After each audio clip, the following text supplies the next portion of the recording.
¿Avisas? ¿Ya está? Ya está. Ok, vale, muchas gracias.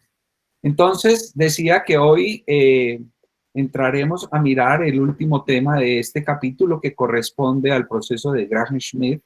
En particular, lo mostraremos para la construcción de bases ortogonales o ortonormales, también si se quiere, en el caso de la base polinómica. La base polinómica en general no es una base ortogonal, pero se puede construir a través de ella pues una base ortogonal. Entonces, la idea que vamos a usar acá es la misma que tenemos de la geometría vectorial, en la cual, por ejemplo, si consideramos el espacio de R3 y tengo tres vectores que en principio no están en las mismas direcciones, pero no forman ángulos de 90 grados entre sí, entonces diré que tengo una base que puede generar cualquier punto del espacio como una combinación lineal de esos tres vectores, pero que en principio es una base no ortogonal. Entonces, para construir una base ortogonal, a partir de esta base de tres vectores no ortogonales, puedo hacer el siguiente proceso. Puedo tomar un vector y proyectarlo a través del producto punto sobre los otros dos vectores de esa base. Y entonces a ese vector le voy a restar esas proyecciones que hice a través del producto punto sobre los otros dos vectores, de tal manera que si resto esas proyecciones, ese vector que tengo va a ser ortogonal al plano determinado por esos dos vectores. Es decir, que ese vector, al hacerle ese procedimiento, voy a volverlo un vector ortogonal o voy a construir un vector ortogonal a los otros dos vectores. Y luego lo que hago es, en esos dos vectores que tenía, que no son ortogonales entre sí, pues voy a proyectar uno de ellos en el otro y le resto esa componente de tal manera que en ese momento ese vector se vuelve ortogonal a los otros dos que quedan. Y entonces de esa manera he construido una base ortogonal a partir de esa base original no ortogonal. Lo que estamos diciendo es básicamente esto. Si yo tengo un vector B y tengo un vector A que no son ortogonales, pues yo puedo proyectar el vector B en la dirección del vector A. Esta es su proyección. Entonces, si yo al vector B le resto este vector proyectado, el resultado es este vector en líneas discontinuas que es claramente ortogonal al vector A. Y entonces de esa manera, restándole las proyecciones a un vector, yo puedo hacer la corrección sobre la base que es no ortogonal para construir una nueva base ortogonal. Entonces, la idea es extender esa lógica a la lógica de las funciones. Entonces, yo voy a hacer ese proceso ya no en un espacio de vectores geométricos, sino en un espacio de funciones de Hilbert. Y entonces voy a proceder de esa manera. La manera va a ser la siguiente. Entonces, voy a decir que tengo una base no ortogonal que la voy a determinar como la base de funciones f, y voy a tener una base que en efecto es ortogonal, que es la base que quiero encontrar a partir de la base de funciones no ortogonales. Debo recordar que en el espacio de Hilbert voy a tener definido un producto interno que hemos dicho que lo vamos a anotar de esta manera. El producto punto es phi n, phi m, entre estos paréntesis es el producto interno. Y entonces lo hemos definido como la integral de a b, en el dominio que nos interese, de la función phi n estrella de x por phi m de x de x. Este es el producto interno convencional que ya habíamos definido. Y entonces vamos a tener la siguiente convención. Este índice n nos indica que esa base es una base numerable, es decir, puedo enumerar a cada uno de los elementos de esa base y los puedo organizar de una manera conveniente. Entonces, voy a tener una base no ortogonal F sub n y una base ortogonalizada phi sub n. Entonces, la idea es encontrar los elementos de la base phi n en términos de la base F sub n. Y entonces me doy cuenta de que la manera como puedo hacer esto, como las f's son una base de funciones, es decir, puede generar a cualquier función, entonces voy a decir que voy a tomar la función que no es ortogonal, que está en la posición n, y la voy a corregir con todas las funciones anteriores en la organización a ella, y eso me va a generar el nuevo elemento en la base. De tal manera que puedo ir corrigiendo cada una de las funciones de mi base no ortogonal en términos de las funciones anteriores en ese ordenamiento y voy generando los elementos nuevos de la base que tengo en mi problema.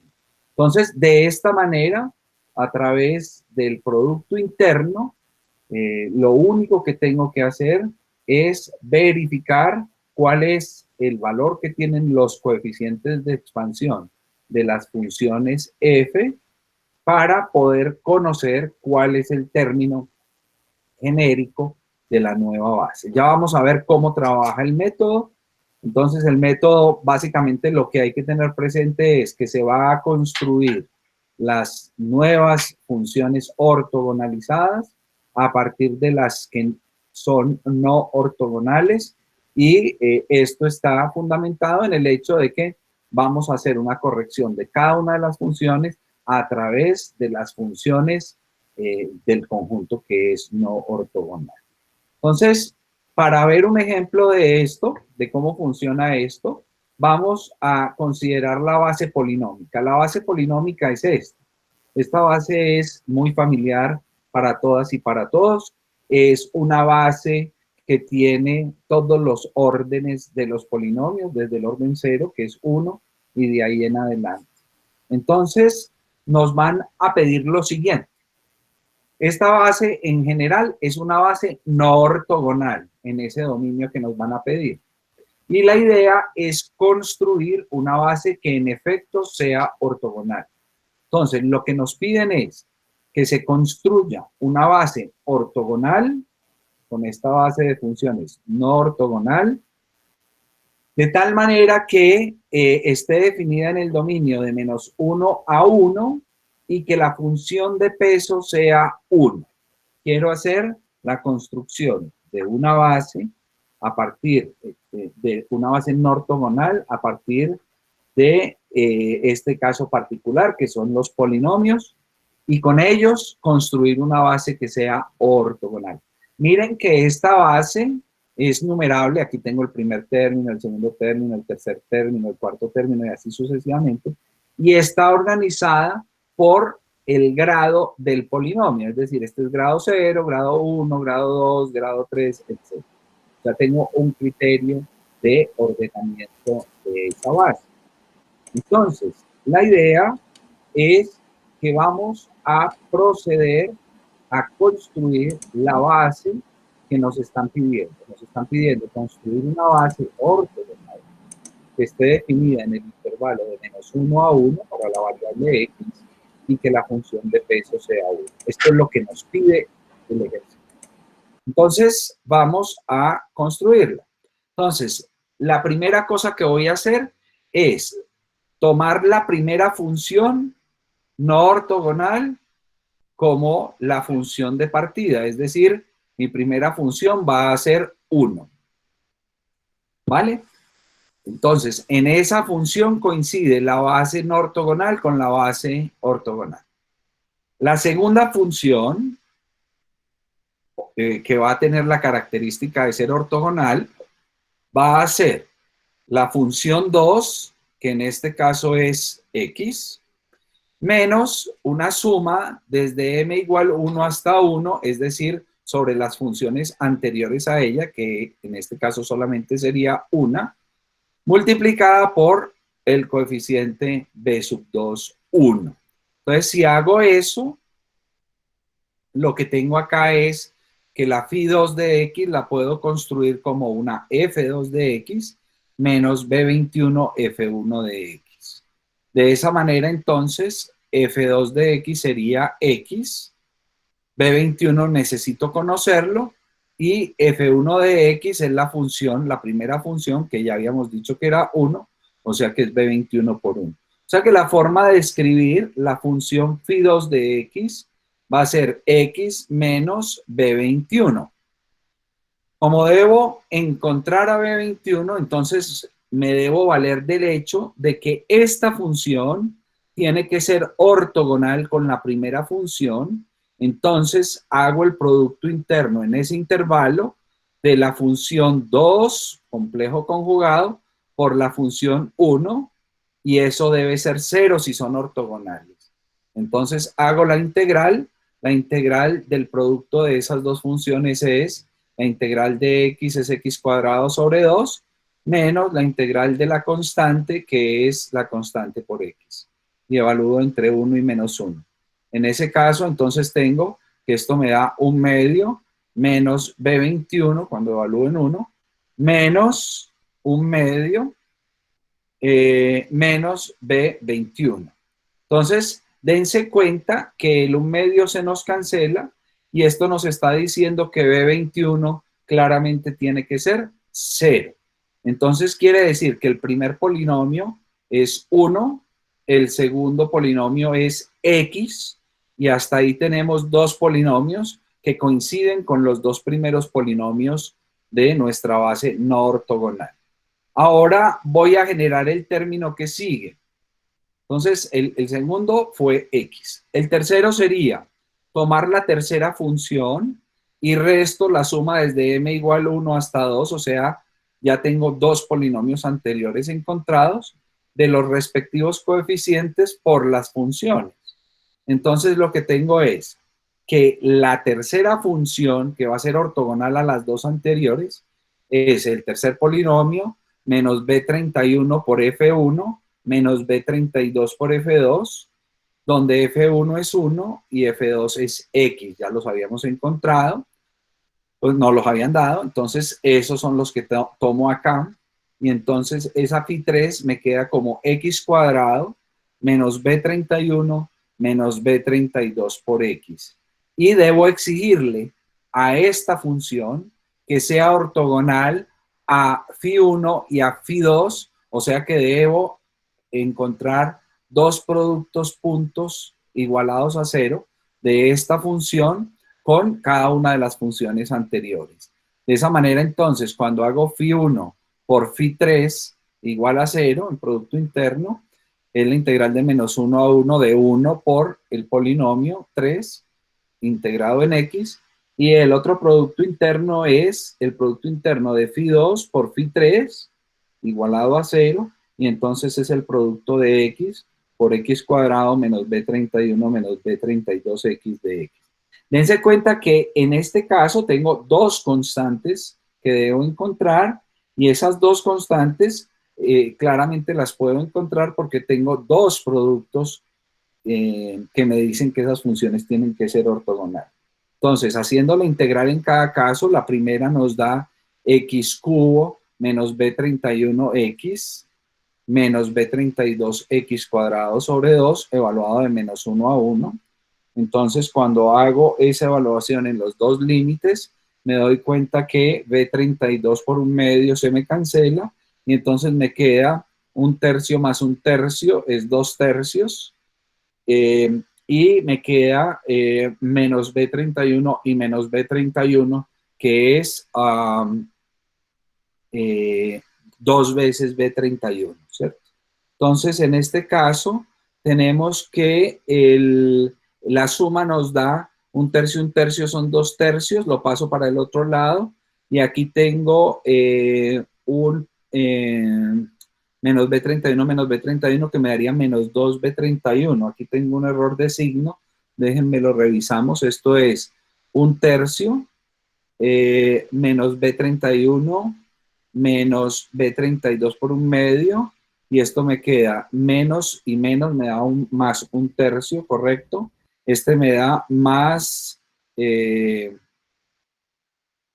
menos, menos, y con este signo menos me da menos B31, está correcto, más B32 por un medio igual a 0, o sea que me queda menos 2B31 igual a menos 2 tercios, o sea que B31 sería 1 tercio. Entonces, de esa manera que hay un error, debe aparecer un signo aquí, entonces esto es B31 igual a 1 tercio. Y con la otra ecuación resuelvo el valor de B32, que es, permítanme, es 1/4 menos B31 medios menos B32 tercios. La que sigue sería menos 1/4 más B31 un medio y más, con el signo menos de acá me da menos 1 tercio de B32, entonces esto me dice que todas estas cantidades se me cancelan y el resultado es que B32 es igual a 0. Entonces, con esas constantes encontradas, tendría entonces el valor de Φ3, el tercer polinomio. Entonces, con esos polinomios puedo encontrar de igual manera el Φ4. De la misma forma, tomo el polinomio cuarto, que sería el que tiene aquí grado 3, y entonces ese es el que tengo que corregir. Y hago lo mismo, entonces menos B41 por 1, menos B42 por X, menos B43 por X cuadrado, y de igual manera entonces calculo la ortogonalidad de este polinomio con cada uno de los anteriores y determino quién es B41, B42, B43, y eso me da el cuarto polinomio. Entonces aquí tengo con todo el detalle calculado cada una de esas constantes. Y entonces, lo relevante de esto es que hemos encontrado una base que es la siguiente. Es Φ1 normalizada, ortogonal, va a ser 1, Φ2 ortogonal, espérense, las ponemos aquí, yo no las puse aquí, bueno, voy a devolverme para mostrarles. Entonces, ¿cuáles son las que tenemos? Las que tenemos son Φ1 es igual a 1, Φ2 es igual a X solita, Φ2 es igual a, perdón, Φ3 es igual a X cuadrado menos 1 tercio, verificamos el signo, y Φ4 es el siguiente polinomio que sería X3 menos 3/5 de X. Entonces, ahí hemos encontrado una base de polinomios que son ortogonales entre sí. Pero dijimos que si uno quiere, incluso puede exigir que la base esté normalizada. Entonces, aquí quiero ser muy preciso en lo que voy a decir. Resulta que una de las maneras con las que uno puede normalizar vectores, o que usualmente utiliza para normalizar vectores, es el producto interno. Con eso calcula la constante de normalización. En el caso de funciones, a veces se utiliza esto y a veces no se utiliza esto. Por ejemplo, en estos polinomios que acabamos de calcular, que son conocidos como los polinomios de Legendre, básicamente lo que uno hace es exigirle a esos polinomios que tengan el mismo valor en un punto. Ese es el criterio de normalización. Entonces, en el caso de los polinomios de Legendre, va a ser que las funciones todas tengan el mismo valor cuando X es igual a 1. Es decir, que las funciones tengan el valor de 1 cuando la variable X es igual a 1. Es un criterio arbitrario de normalización. La constante de normalización siempre es una constante arbitraria. Entonces, en el caso de los polinomios de Legendre, esa arbitrariedad se asume con tomar todas las funciones de Legendre iguales a 1 cuando la variable X sea igual a 1. Entonces, para poder hacer eso, simplemente evaluamos cada uno de esos polinomios en X igual a 1 y lo dividimos por el valor constante que nos dé. Eso nos da ya la base normalizada. Entonces, por ejemplo, cuando el polinomio es 1, pues no hay que dividir por nada porque el valor es 1 cuando x es 1. X es la misma cosa. Cuando x es igual a 1, entonces la función vale 1, entonces automáticamente está normalizada. Pero miren que en este caso no. Por ejemplo, en este caso, x cuadrado menos un tercio nos da 1, cuando x es 1, esto es 1 menos un tercio, este resultado nos da 2 tercios, no nos da 1. Entonces lo que hacemos es dividir el polinomio original por esa constante que nos dio que es 2 tercios, y entonces nos queda 3 medios de x cuadrado menos un tercio, y entonces lo que tenemos es, si desbaratamos esto, pues 3 medios de x cuadrado menos un medio, que sería el tercer polinomio ya normalizado. Con la n arriba, lo que estoy diciendo es que ya estas funciones están normalizadas. El cuarto polinomio era x al cubo menos 3 quintos de x. Entonces, cuando la x es 1, esto vale 1 menos 3 quintos, que es 2 quintos. Entonces, debo dividir el polinomio original, que es x cubo menos 3 quintos de x, por 2 quintos. Y ese resultado es 5 medios por x al cubo menos 3 quintos de x, o sea que es 5 medios de x al cubo menos 3 medios de x. Y este polinomio es el polinomio normalizado. Entonces, de esa manera, pues nuestra base queda como 1x, 3x cuadrado menos 1 sobre 2, 5x cubo menos 3x sobre 2, etcétera. Y toda esta base es la base de polinomios de Legendre, que la utilizaremos muchísimo en este curso, y pues que tiene como características que está definida entre menos 1 y 1, y la función de peso es igual a 1. Por favor, quiero preguntas hasta aquí.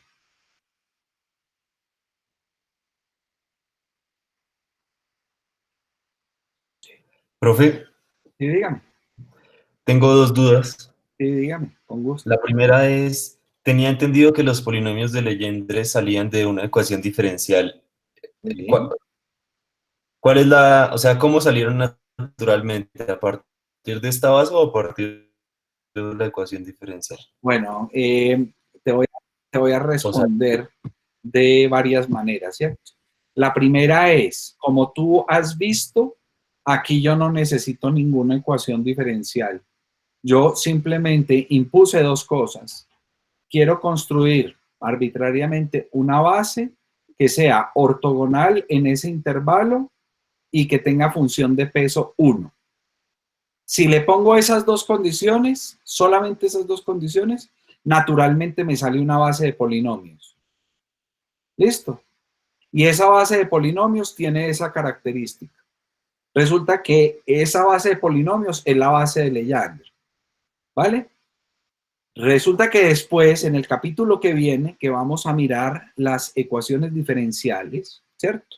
Nos vamos a dar cuenta que efectivamente estos polinomios son solución a una ecuación diferencial particular.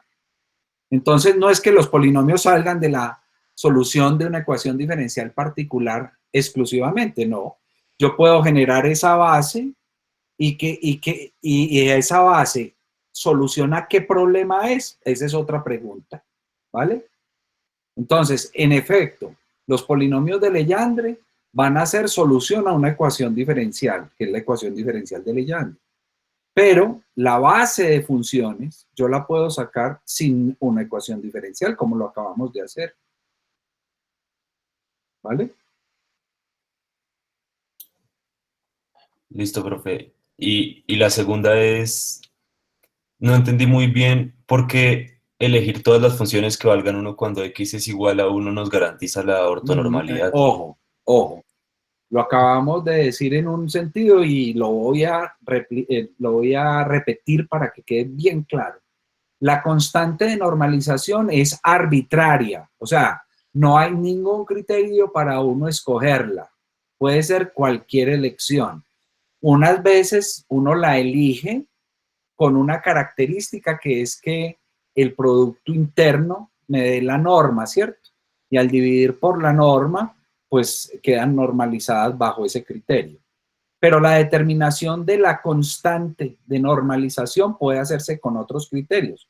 Por ejemplo, que todas las funciones tomen un mismo valor cuando pasan por un determinado punto de la variable independiente, que es el caso que estamos utilizando. ¿Para qué sirve eso? Eso sirve porque como la constante que uno determina es arbitraria, entonces tener de referencia que todas las funciones pasen por un valor, por el mismo valor en una evaluación del X, nos permite definir propiedades de esos polinomios en términos de relaciones de recurrencia, de sus integrales, de demás, que son útiles y fáciles de manipular.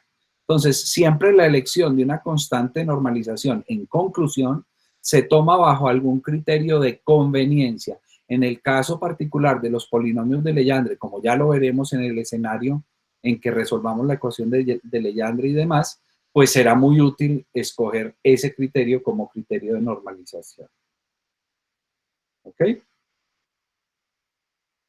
Ok, profe, pero entonces, este criterio, me refiero a si este criterio nos asegura que la integral de dos funciones con n diferente de m nos va a dar un delta de Kronecker. Digo, en 0, y si son iguales delta de Kronecker. No, es que la condición lo que nos dice es que la ortonormalidad no está definida a través del producto interno.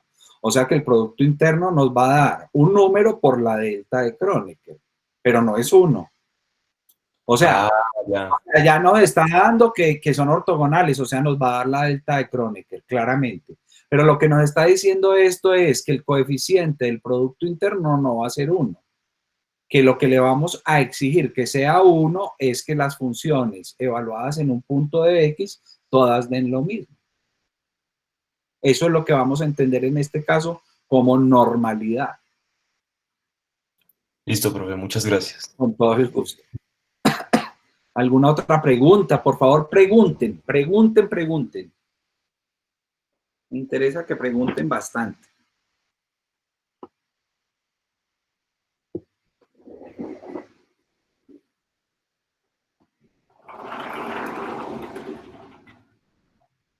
No hay más preguntas.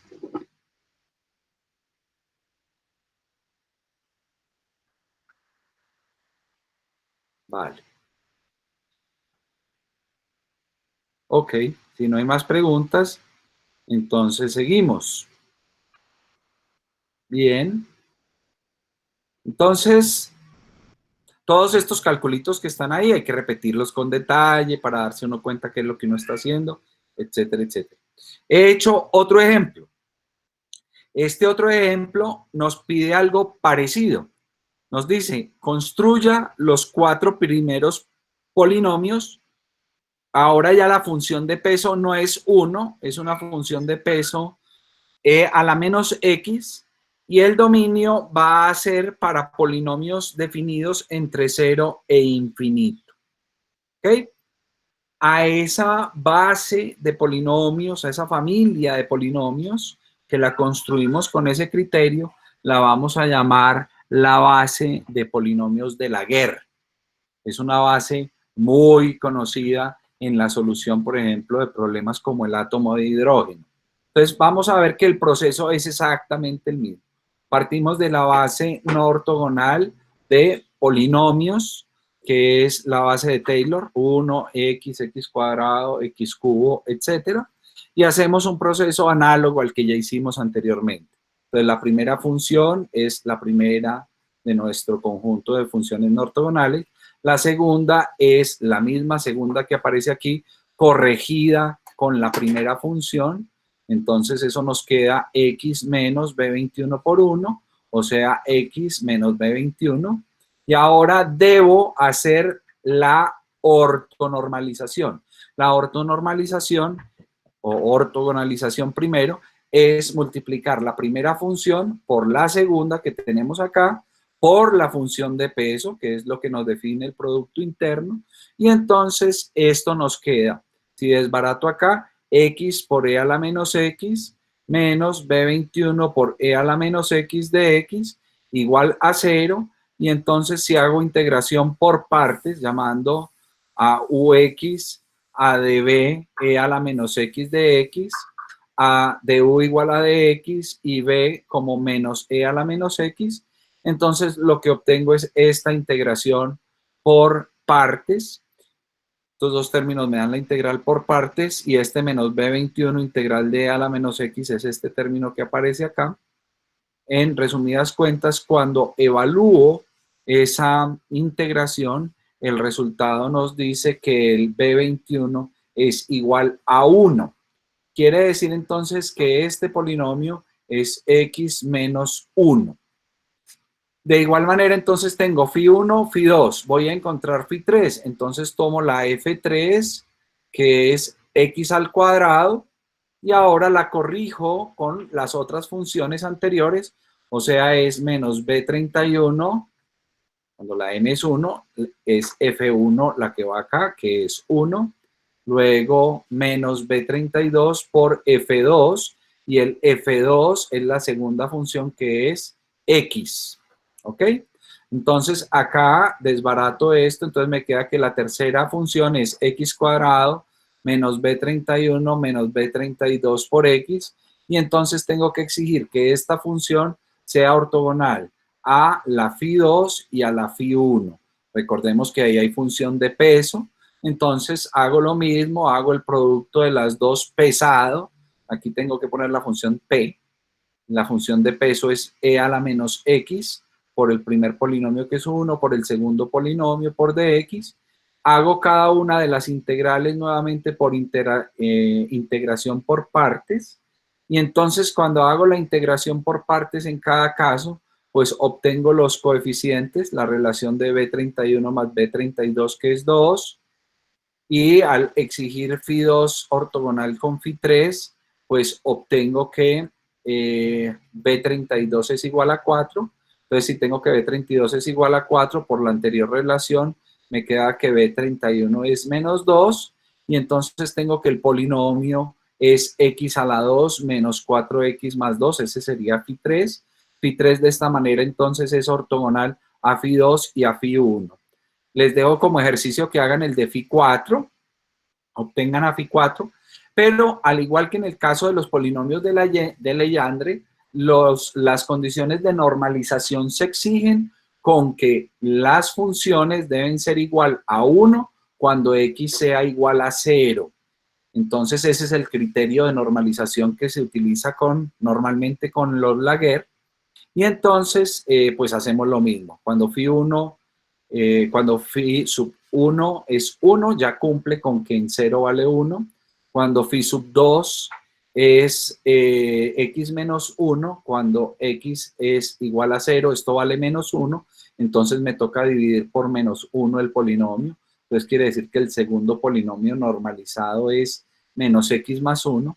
Cuando lo hago con el tercero, cuando x es 0, esto vale 2, entonces divido todo el polinomio por 2 y eso me da el tercero. Entonces aquí he construido los tres primeros polinomios de Laguerre ortogonales entre sí y además normalizados bajo el criterio de que los polinomios de Laguerre son 1, valen 1 cuando x es igual a 0. Entonces dense cuenta que hemos logrado construir bases que son ortogonales con algún criterio de normalización a través del proceso de Graham-Schmidt. Entonces, les dejo como ejercicio también que construyan los 4 polinomios primeros de Hermite. Ese es otro tipo de problema. Ahí la función de peso va a ser e a la menos x cuadrado y el dominio de definición del problema va a ser x entre menos infinito y más infinito. Por favor, preguntas. Profe, yo tengo una pregunta. Sí, claro, con gusto, dime. El conjunto no ortogonal del que uno parte, ¿qué condiciones debe cumplir para que se garantice que se pueda llevar a cabo ese proceso y no se llegue a una contradicción o algo así? Porque pues uno asume que phi sub n existe, ¿no? ¿Cómo, perdón? ¿Uno asume que qué? ¿No te oí? Pues es que, o sea, uno asume que phi sub n existe y entonces ahí uno con las integrales y eso pues encuentra los coeficientes. Correcto, sí. Mi pregunta es si, ¿qué le garantiza a uno que esa phi sub n va a existir? ¿Qué condiciones debe satisfacer el conjunto de partida para que esas funciones existan? A ver, lo pusimos claro al principio. Tiene que ser base no ortogonal. O sea, no es cualquier conjunto.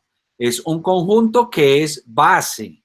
O sea, genera a todos los elementos del conjunto que te interesa. Entonces, claramente, el conjunto de polinomios de cualquier grado está dado por la base de Taylor, ¿correcto? Que tiene todas las potencias de X. Entonces, si tú me das a mí cualquier polinomio, yo te lo puedo generar con esa base. Entonces, esa es una base completa que no es ortogonal. ¿Vale? Sí, listo. Fíjense que lo pusimos muy claro. Es un conjunto no ortogonal que es base, que es numerable y además es ordenable. Todas esas condiciones son las que nos permiten hacer lo que estamos haciendo. Listo, gracias. Uh-huh. Profe, Sí, entonces, dígame. no se le podría aplicar entonces Gram-Schmidt a una base continua, ¿no? A una base continua, en principio, las condiciones de ortogonalidad no se pueden hacer como las hacemos en este caso, porque nosotros estamos hablando de que el Gram-Schmidt lo aplicamos a bases que son numerables. En una base continua tú no tienes ese nivel de numerabilidad. Listo, profe. Gracias. ¿Alguna otra pregunta? Profe, yo tengo una pregunta. ¿Cuál es la condición de normalización para los polinomios de Hermite? La condición de normalización de los Hermite es a través del producto interno. O sea, la estableces con el producto interno.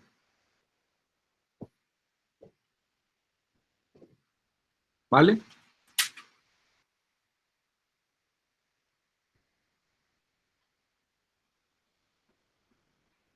¿Más preguntas? Profe, una pregunta. Sí. Usted mencionaba que la base no ortogonal de polinomios es completa. Uh-huh. Uno cómo haya la relación de completez en una base no ortogonal, de igual forma así como siempre lo hemos hecho. En una base no ortogonal, tú lo que haces es obtener una condición de completez que va a quedar dependiendo de las integrales que te definen la norma, ¿no? Entonces, obviamente es un proceso mucho más complicado porque en un problema donde tú tienes las condiciones de ortogonalidad, tú sacas los coeficientes utilizando la ortogonalidad. Entonces, cuando la base no es ortogonal, entonces no vas a poder despejar los coeficientes de manera simple como lo haces cuando la base es ortogonal. Por eso siempre es muy importante ortogonalizar las bases para hacer las cosas mucho más sencillas. Claro. Vale, profe, gracias. Correcto. ¿Alguna pregunta más?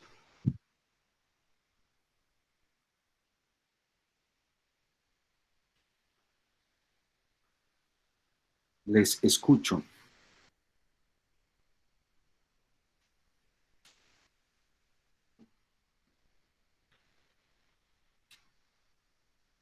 ¿Alguna pregunta? ¿Comentario? ¿No hay? Profe, Sí. ¿será que usted me puede repetir cómo es que se normalizan los polinomios de Laguerre? Ajá, sí, cuando nosotros definimos un criterio de normalización, ¿qué quiere decir definir un criterio de normalización? Quiere decir que tú vas a determinar la constante global que le queda al polinomio, ¿correcto? Es decir, normalizar un polinomio quiere decir, o cualquier función, quiere decir que tú la vas a dividir por una constante. Pasa lo mismo que pasa cuando uno tiene un vector cualquiera, ¿cierto? ¿Cuál es el criterio de normalización de un vector cualquiera? Pues que tú divides por la norma, por la longitud que tiene ese vector. Entonces, cuando tú divides por la longitud que tiene ese vector, estás diciendo que eso te lleva a un vector de longitud 1, ¿correcto? Y es porque definiste de una manera conveniente el valor de esa constante.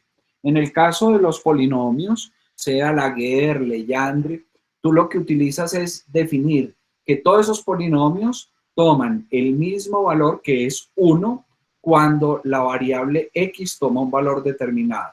En el caso de los Legendre es cuando x es igual a 1. En el caso de los Laguerre es cuando x es igual a 0. ¿Sí?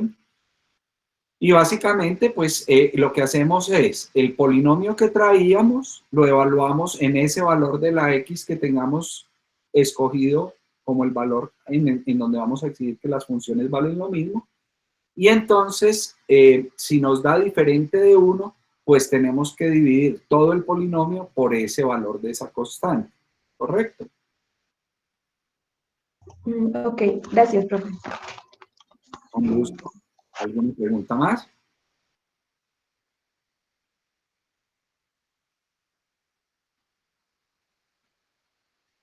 ¿No hay más preguntas?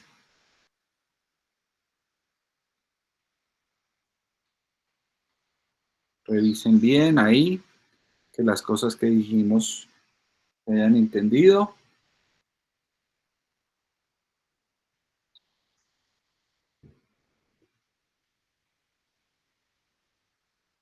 Bueno, si se les ocurre alguna otra pregunta, luego me cuentan.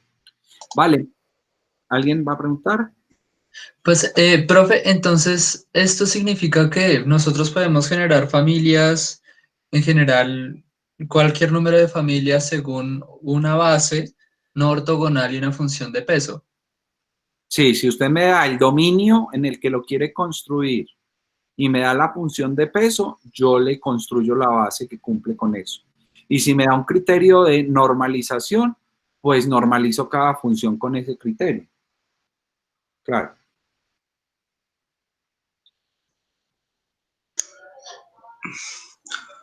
Profe, una pregunta. Sí, dígame. Físicamente, esa función de peso, por ejemplo, e a la menos x cuadrado, ¿qué significa o qué representa o para qué se usa? Claro, esa función de peso te garantiza que el resultado de la integral sea convergente, ¿cierto? Te dice que esos polinomios, que en principio en x igual, tendiendo a infinito, correspondan a un sistema físico bien comportado en el límite asintótico. Eso es lo que te está diciendo. A ti te interesan funciones que en el límite asintótico decrezcan. Y entonces esa función de peso, encontrar una función de peso adecuada, pues nos permite claramente establecer que la integral va a ser finita, ¿no? Vamos a hablar mucho más de la función de peso en lo que ya viene, y en la próxima discusión que vamos a tener enseguida, ustedes verán cuál es el origen de esa función de peso y entenderán que no es una función de peso misteriosa, que es una cosa realmente muy sencilla y que sale de manera muy natural. Todo esto que estamos diciendo ahora es simplemente para familiarizarlos con un resultado muy importante que vamos a obtener en lo que sigue. Entonces, es importante que ustedes sepan que esa base de funciones que tiene el criterio de una condición de ortogonalidad, que tiene el criterio de una condición de normalización, que tiene una función de peso, que tiene un dominio, todo es consecuente con un problema de ecuaciones diferenciales. Entonces, cada familia de esas que estamos viendo con esas condiciones es porque va a ser solución a un tipo de problema y ese tipo de problema nos provee esa familia de soluciones para hacer la expansión. Dense cuenta que nosotros esto que estamos diciendo es lo mismo que habíamos hecho, por ejemplo, en el caso de ecuaciones diferenciales de oscilador armónico, cuyas soluciones son las funciones trigonométricas. Allá teníamos un ordenamiento, por ejemplo, de la base, cuando decimos coseno de nx o seno de nx, dense cuenta que la base es numerable, organizable, etcétera, etcétera, etcétera.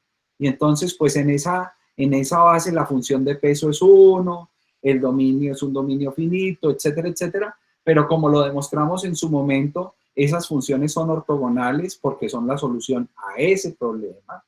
Y pues obviamente nos permite establecer cualquier función que uno tenga que cumpla con las condiciones del problema, de ese problema de ecuación diferencial, va a ser expandible en esa base de soluciones, en esa base de funciones trigonométricas. Aquí lo que estamos diciendo es lo mismo. Si yo tengo un problema de Legendre con una función cualquiera que sea solución a ese problema, tendrá que poderse expresar como una combinación lineal de todos esos polinomios de Legendre que acabamos de encontrar. O por ejemplo, en el caso de Laguerre, cualquier función solución al problema de Laguerre tendrá que poderse expresar como una combinación lineal de todos esos polinomios de Laguerre que acabamos de encontrar. ¿Vale? Entonces, lo que estamos intuyendo a esta altura es que lo que está por debajo de esto es una gran teoría que nos habla de todos esos problemas que tienen a estas familias como familias de solución al problema particular. Entonces vamos a familiarizarnos ya mismo con esa teoría, ¿vale? ¿Alguna pregunta más para terminar esta partecita?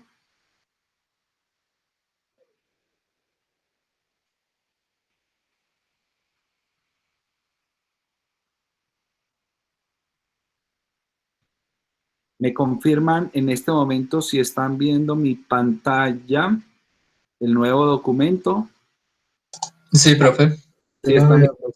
El nuevo documento, ok. Perfecto, muchas gracias. Entonces, vamos a estudiar ahora eso, la teoría más general que nos lleva a ver que eso que hemos estudiado es una partecita de la comprensión de esta teoría general que es muy poderosa. Es una de las teorías más poderosas que ustedes van a aprender de la matemática hacia la física. Entonces, esa teoría la vamos a conocer con el nombre de teoría de Sturm-Liouville y para poderla ambientar voy a hablar un poco del álgebra lineal.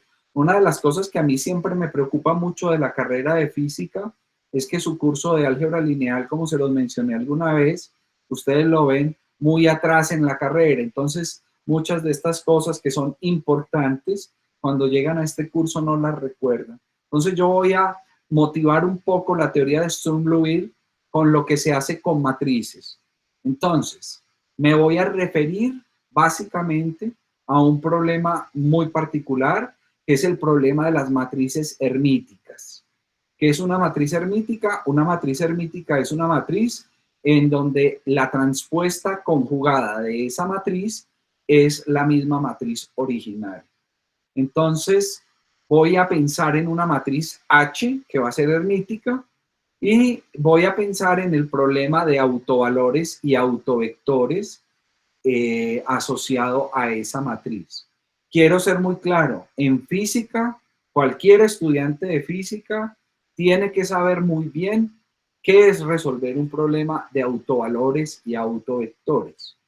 Si usted no lo recuerda, pues en lo próximo que voy a decir y que voy a mostrar, le voy a refrescar esos conceptos. Entonces, un problema de autovalores y autovectores es resolver esta ecuación que aparece aquí. Es decir, una matriz multiplicada por un vector debe darme un valor, un escalar, multiplicado por el mismo vector. A ese problema lo llamo el problema de autovalores y autovectores. Entonces, supongamos que aquí tengo una ecuación para un autovalor y un autovector que lo he etiquetado con el índice I, y voy a tener otro autovalor y otro autovector que lo voy a etiquetar con el índice J. Estos dos son soluciones al problema de autovalores y autovectores. Entonces, como la matriz es hermítica, vamos a ver qué implicación tiene eso en el problema. Hay Sí, pregunta. una respuesta conjugada, ¿qué es? La respuesta conjugada de una matriz, ¿qué es? La respuesta conjugada es lo siguiente. Transponer es cambiar filas por columnas.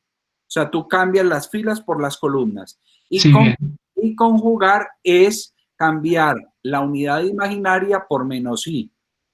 Si la matriz es real, pues el conjugado es el mismo número real. Pero si hay parte imaginaria, entonces cambias i por menos i. Eso O sea, es... ¿Cómo? ¿Es el conjugado de los elementos complejos? Exactamente, es el conjugado Ok. de los elementos complejos. Si son reales, pues el conjugado es el mismo número real. Listo, listo. Vale. Ok, entonces, vuelvo al asunto. Entonces, la primera ecuación la voy a dejar igual y la segunda ecuación la voy a transponer y la voy a conjugar. Entonces, si yo transpongo esta ecuación, la transposición de este término es poner el traspuesto conjugado, que es el adjunto de este vector, multiplicado por la matriz transpuesta conjugada, o sea, la matriz adjunta, y es igual a el autovalor complejo conjugado por la matriz adjunta. Es decir, que lo que he hecho es tomar el adjunto a este lado y a este lado de mi ecuación. ¿Para todos es claro esta línea?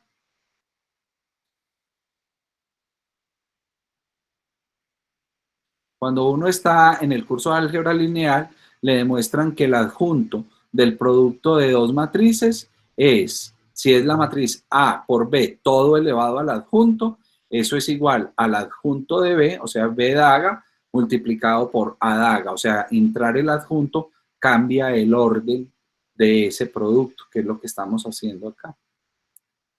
Preguntas de esta línea, ¿está claro?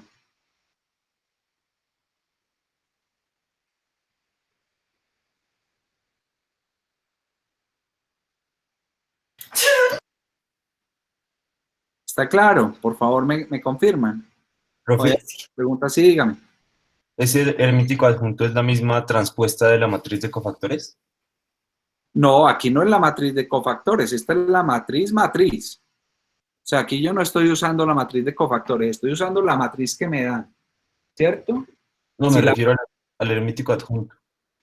Sí, o sea, el hermítico adjunto es invertir, transponer, perdón, filas por columnas y tomar el complejo conjugado. Eso es lo que tienes que hacerle a la matriz.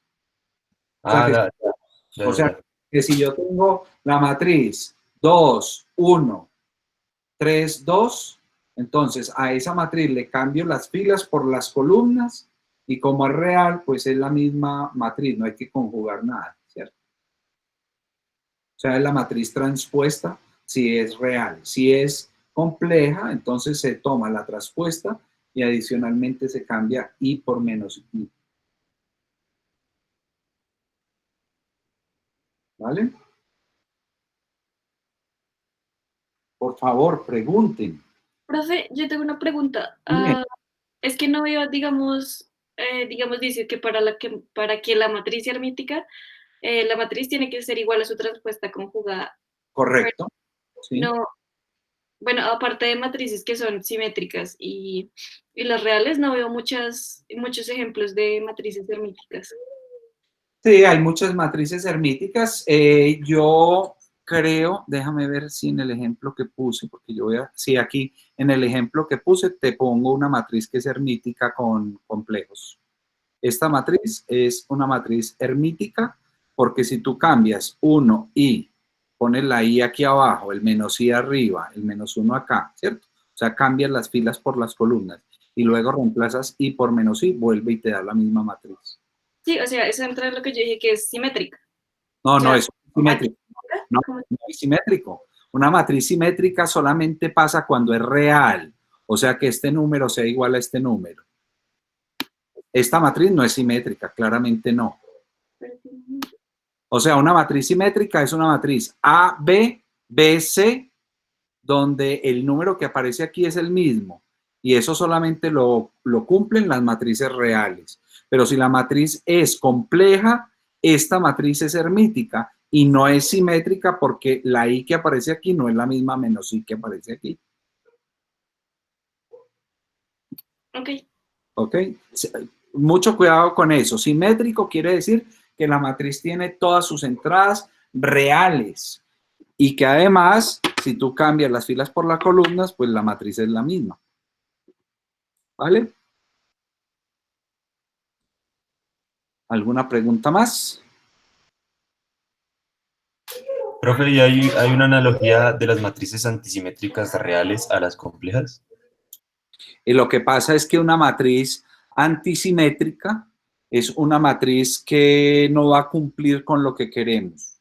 Ya enseguida voy a hablar de qué es lo que queremos. Las matrices que cumplen esto que estamos diciendo son solo las matrices hermíticas o simétricas en el caso real. Las antisimétricas no te cumplen con lo que vamos a decir enseguida. Por eso son muy importantes las matrices hermíticas o las matrices simétricas. Las matrices antisimétricas no cumplen con esto que vamos a decir.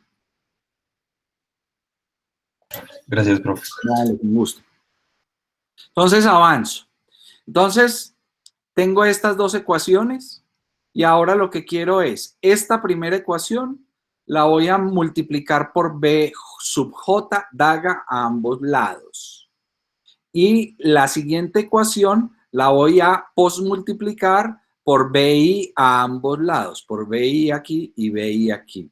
Entonces, dense cuenta que este resultado es el que me da premultiplicar por BJ daga a ambos lados y este resultado es el que me da posmultiplicando por B sub I a ambos lados. Y aquí he tenido en cuenta que como la matriz es hermítica, entonces H daga y H son la misma H.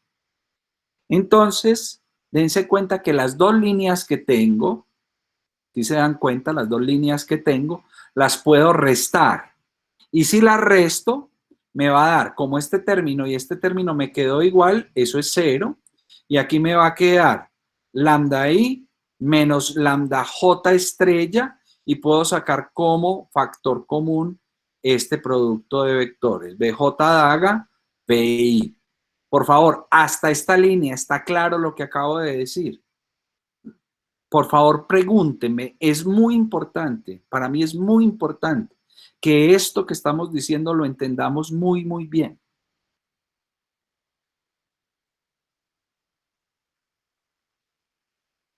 Entonces, esta línea de aquí la premultipliqué por BJ daga, esta línea que tengo acá la posmultipliqué por BI a ambos lados y lo que hago es que como me quedan estos dos miembros iguales, entonces los resto, me da 0 y al restar estos dos me queda lambda I menos lambda J estrella y eso me multiplica a BJ daga por BI.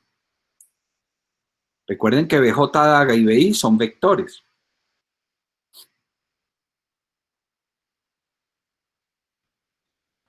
Profe, una dudita. Sí, dígame. ¿Para qué puedes repetir, por favor, porque la matriz H y la matriz H daga es la misma? Ah, porque son hermíticas, esa es la definición de una hermítica, es aquella matriz cuya transpuesta conjugada es igual a la matriz original. Entonces, si tú sacas H daga, es transponer y conjugar. Si eso es igual a la matriz original, entonces la matriz es hermítica. Y estamos diciendo que H es una matriz hermítica, ¿no? Ah, ya. Gracias, profe, gracias. Vale, vale. ¿Más preguntas? ¿No? Bueno, entonces hemos llegado a esta expresión. Esta expresión es muy importante.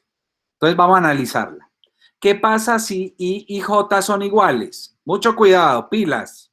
Si I y J son iguales, entonces esta línea la voy a escribir así.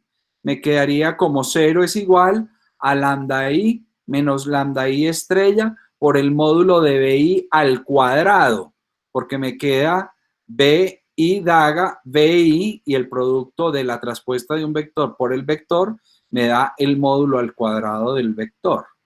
Entonces, el módulo al cuadrado en general de un vector que no sea el vector nulo es un número mayor que 0. Esta es la norma al cuadrado, o sea, es un número mayor que 0. Si esto es 0, es porque el lambda i es igual a lambda i estrella. O sea que el lambda i es un número real. ¿Qué nos está diciendo esto? Toda matriz hermítica tiene autovalores reales. Por eso la pregunta ahora era muy importante. Si uno tiene una matriz simétrica o hermítica, sus autovalores son números reales. Si usted tiene una matriz antisimétrica, esa matriz no necesariamente tiene autovalores reales.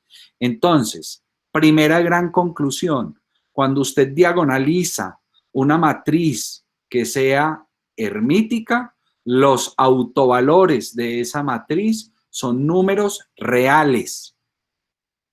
Primera gran conclusión. La repito, si usted diagonaliza una matriz que sea hermítica, sus autovalores son números reales. ¿Ok? Segunda afirmación. Esto lo hicimos para i igual a j. ¿Qué pasa si i es distinto de j? Entonces, si i es diferente de j y los dos autovalores son diferentes, entonces este paréntesis no es 0 y entonces lo que puede ser 0 es el producto de los dos vectores. Entonces, si los autovalores son diferentes, quiere decir que los dos autovectores son ortogonales. Entonces, en una matriz hermítica hay dos resultados importantes. Primero, los autovalores de la matriz hermítica son números reales.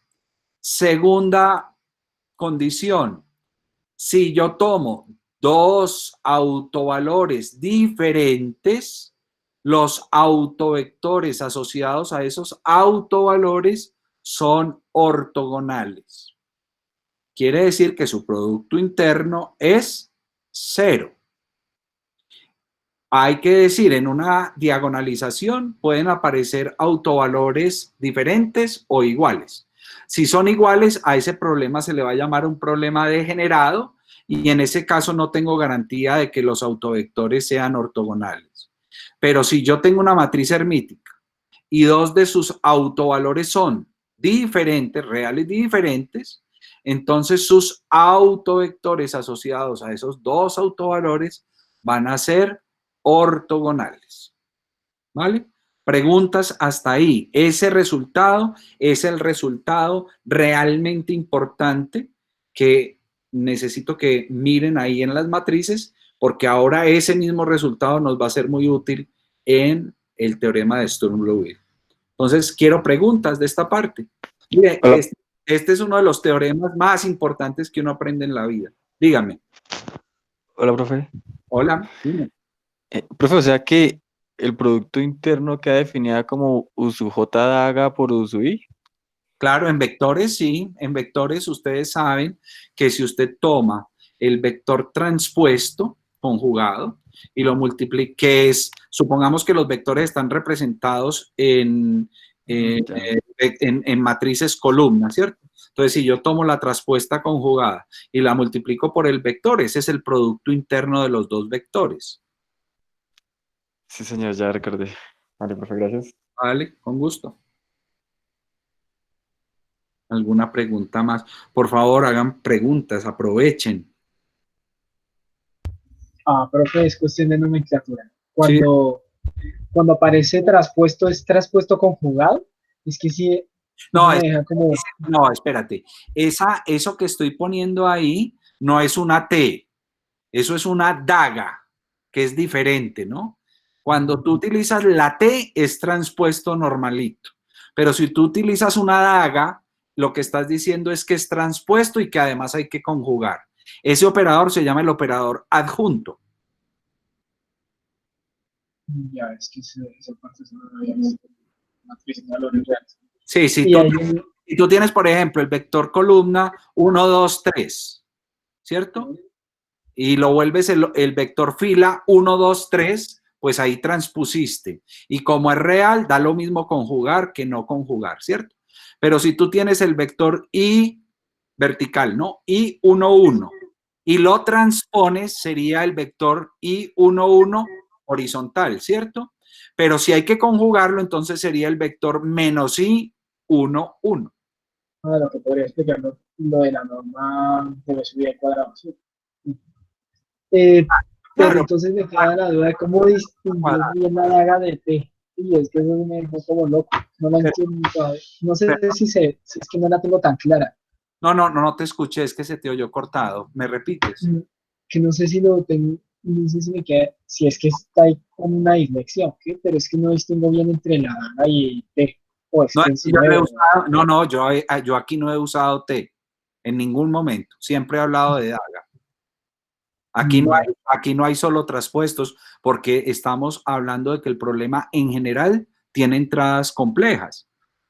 Claro, la daga se convierte en una T cuando tu vector tenga entradas solo reales. Pero se escriben igual. Claro, se escriben igual porque es que los reales... Con razón, tanta perna, pero eso sí, disculpe. ¿Cómo dice? No, que disculpe por la confusión. Ya me quedó claro. No, disculpe, tranquilo. No, lo que estoy diciendo es que los reales son un caso particular de los complejos, ¿no? Entonces, es claro que si un número imaginario o complejo en general, de la forma A más BI, tiene B igual a 0, eso queda un número real. O sea que, por eso digo, cuando uno toma el adjunto, lo que está tomando es el transpuesto conjugado. Pero si el número es real, pues no hay que hacerle nada, queda el mismo número real. Y en ese caso, entonces el DAGA sería la T de la transpuesta. Pero lo que es general es escribir todo en DAGA. Listo, gracias.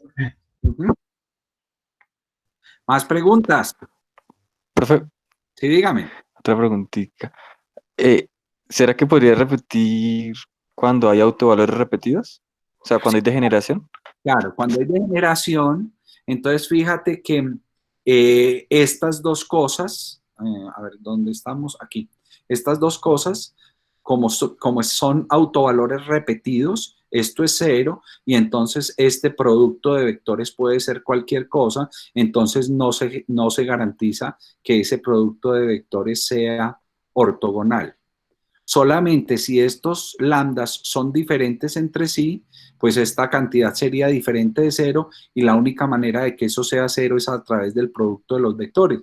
Y entonces si el producto de dos vectores, el producto interno, es igual a 0 es porque los vectores son ortogonales, ¿no? Vale, profe, gracias. Un gusto. Sí, señor. Hola, profe, una pregunta. Sí, dime. Profe, es que no entiendo bien ese concepto de degeneración. ¿A qué hace referencia físicamente o cómo lo ve? Muy buena pregunta, muy buena pregunta. Cuando uno tiene una matriz, por ejemplo, 3×3, ¿cierto? Y la diagonaliza, diagonalizar quiere decir en que usted va a poner la matriz con ceros por encima de la diagonal y ceros por debajo de la diagonal. Entonces, diagonalizarla es poner los tres elementos en la diagonal, ¿no? Entonces, siempre uno puede hacer unas operaciones que llaman operaciones de similitud, o sea, rotaciones de la matriz, de tal manera que la lleva a la forma diagonal. Entonces, degeneración quiere decir tener de esos tres números que están en la diagonal, autovalores que tengan repetición, es decir, dos de ellos, por ejemplo, podrían ser el mismo valor y el tercero diferente. En ese caso, tendrías un autovalor doblemente degenerado y el otro autovalor diferente, ¿correcto? Entonces, o podrían ser incluso los tres iguales, ¿no? Entonces, suponte que tú tienes una matriz 3×3 y quieres hablar del tensor de inercia, por ejemplo, de un sistema físico. Entonces, es el hecho de que sea degenerado te va a hablar de si ese cuerpo al que le estás encontrando el tensor de inercia es simétrico en las tres direcciones linealmente independientes. Suponte que fuera en coordenadas cartesianas, ¿cierto? El tensor de inercia, por ejemplo, si es igual en las tres direcciones, quiere decir que estás hablando de un cubo. Si es igual en dos direcciones, estarías hablando de una caja en forma de paralelepípedo o rectangular, por ejemplo. Entonces, hablar de autovalores repetidos, por ejemplo, en el caso del tensor de inercia o de la matriz de inercia, lo que te va a decir es finalmente qué simetrías tienes en tu problema. Ese es el concepto físico que está de fondo. Es decir, una matriz lleva toda la información de las simetrías que tiene el problema. Si los tres autovalores de la matriz, por ejemplo, en el caso de matrices 3×3, son diferentes, quiere decir que estás en un cuerpo que tiene 3 dimensiones diferentes, es decir, que su largo, su ancho y su alto son distintos. Correcto. Entonces, cuando uno en una matriz tiene autovalores repetidos, eso le está diciendo qué tipo de simetrías tiene su sistema. ¿Vale? Listo, profe, gracias. Un gusto. ¿Alguna otra pregunta? Profe, y en el caso de generado, o sea, como son iguales los autovalores, Sí. ¿son reales? Sí, sí, igual. O sea, ya probamos que los autovalores de la matriz hermítica son reales siempre. Y la degeneración tiene que ver con si están repetidos o no, pero siempre serán reales. Ah, gracias, profe, gracias. Vale. Ok, entonces para terminar, Y se puede discutir que hayan, o sea, la degeneración, si solo hay uno que repite, bueno, 2 que repiten y ya, o sea, un par que repite y el resto no, ya esta teoría no vale. no, O sea, no toda vale, toda ya es vale. degenerado. No, es que no importa que sea degenerado. Un problema puede ser degenerado o no. Lo único es que si es degenerado, no puedo decir que los autovectores que encuentro en la diagonalización sean ortogonales. Pero No, ya, pero perdón. me refiero a, bueno, está. Sí, no, que como vimos, si ellos no son ortogonales, yo los puedo someter a un proceso de Graham-Schmidt y volverlos ortogonales. Pero lo que quiere decir eso es que la diagonalización no te va a dar autovectores ortogonales. Ya, bueno, pero yo me refería a que lo que se puede tratar un caso degenerado, por decirlo así, cuando no se está tratando el valor que, un solo valor que repita, por decirlo así, solo repite un par y ya el resto se puede tratar como si no hubiera degeneración. No importa que haya autovalores repetidos o no. Lo que uno puede decir es, de los que no son repetidos, entre ellos tienen que ser ortogonales. Y si hay repetidos, esos no son ortogonales con los otros, necesariamente.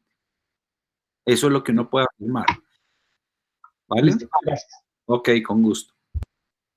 Bien, entonces, para aclarar, sí, dime. Perdón, profe. Sí, dime. Profe, una pregunta. ¿Por qué los autovalores son tan importantes? ¿Qué tanto nos dicen luego? Pues nos dan toda la información física del problema. Por ejemplo, si uno está estudiando un cuerpo rígido, como lo hace en dinámica, ¿cierto? Ustedes ya vieron todo newtoniana, ¿cierto? ¿Ustedes vieron newtoniana o no? Todos los otros, ¿sí o no?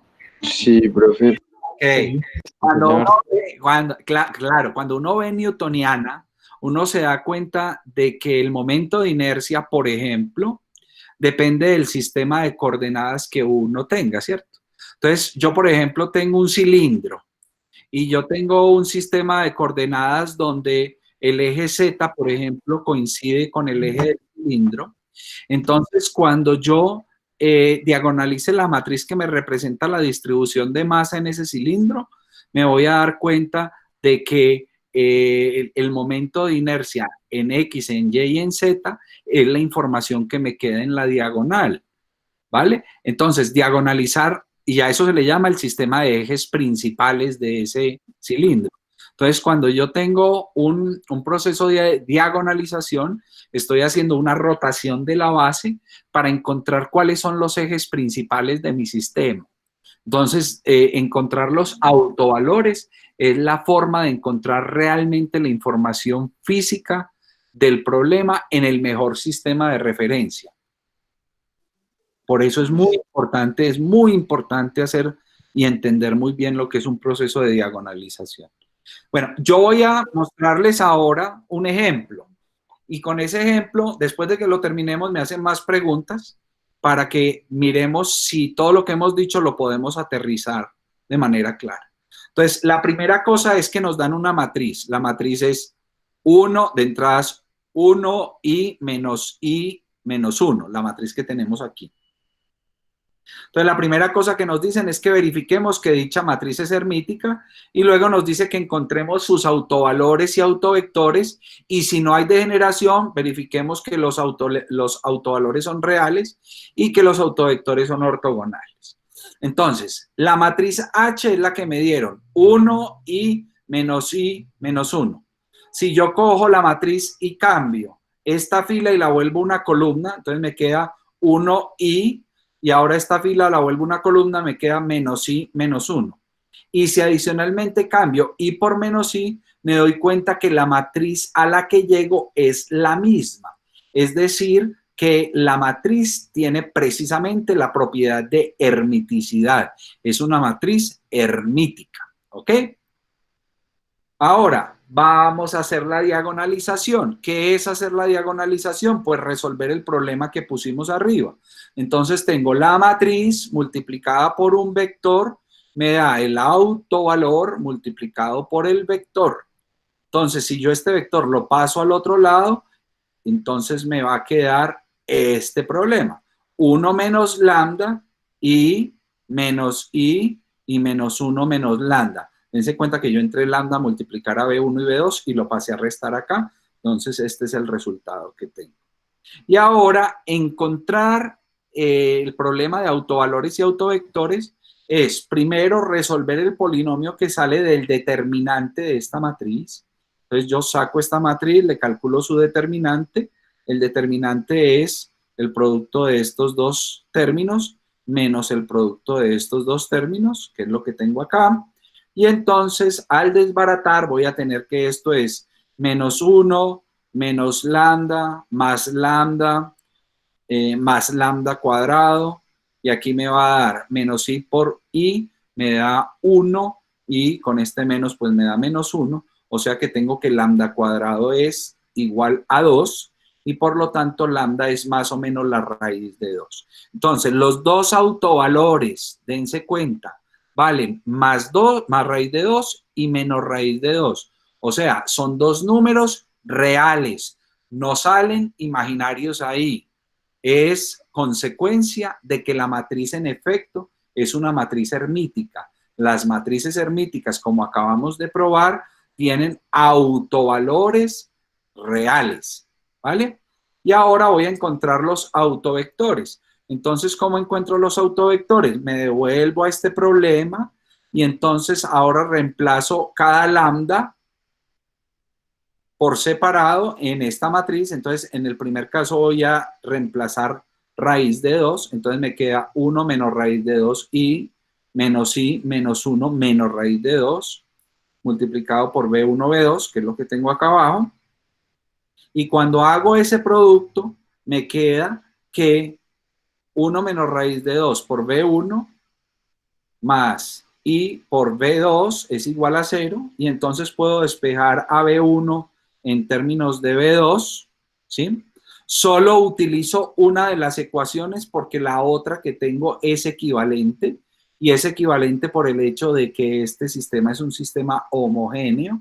Está igualado a 0, entonces cualquiera de las dos ecuaciones que yo tenga va a ser equivalente. Entonces, el B1 es igual a menos i veces B2 sobre 1 menos raíz de 2. Y entonces, con ese valor de B1, si quieren lo podemos racionalizar, multiplico arriba y abajo por, bueno, voy a poner este menos aquí abajo y voy a multiplicar por raíz de 2 más 1 arriba y abajo. Entonces, al hacer ese proceso de racionalización, el resultado que obtengo es i por 1 más raíz de 2 por b sub 2. Entonces, de esa manera, el primer vector que tengo me va a quedar en la entrada de b sub 1 igual a i por 1 más B sub 2 B2, y en la otra entrada pues me va a quedar B2. Si saco de factor común el B2, que es la constante de proporcionalidad, me queda que el vector es este, ¿ok?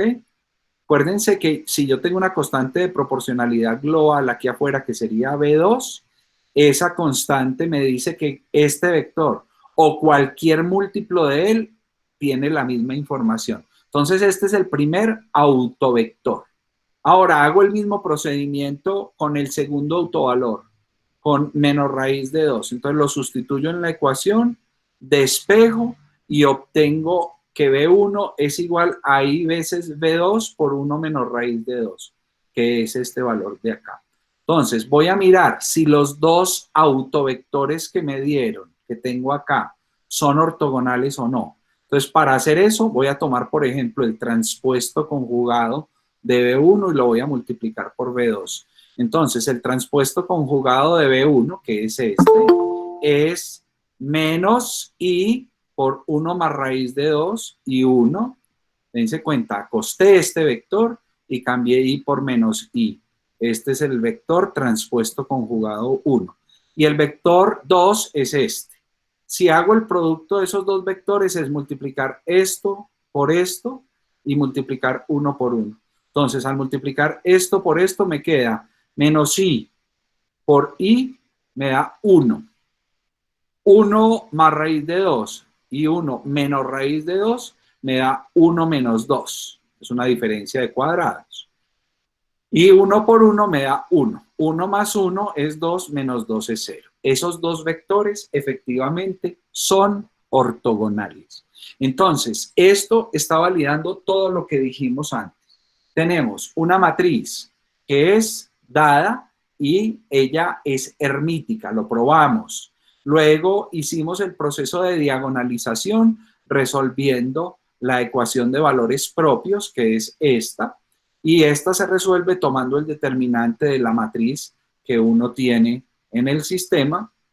El determinante me da autovalores más raíz de 2 y menos raíz de 2, y con esos dos autovalores encontré los dos autovectores y he probado que esos dos autovectores efectivamente son ortogonales. O sea, dos autovectores asociados a dos autovalores distintos tienen que ser ortogonales. Ahora sí, preguntas.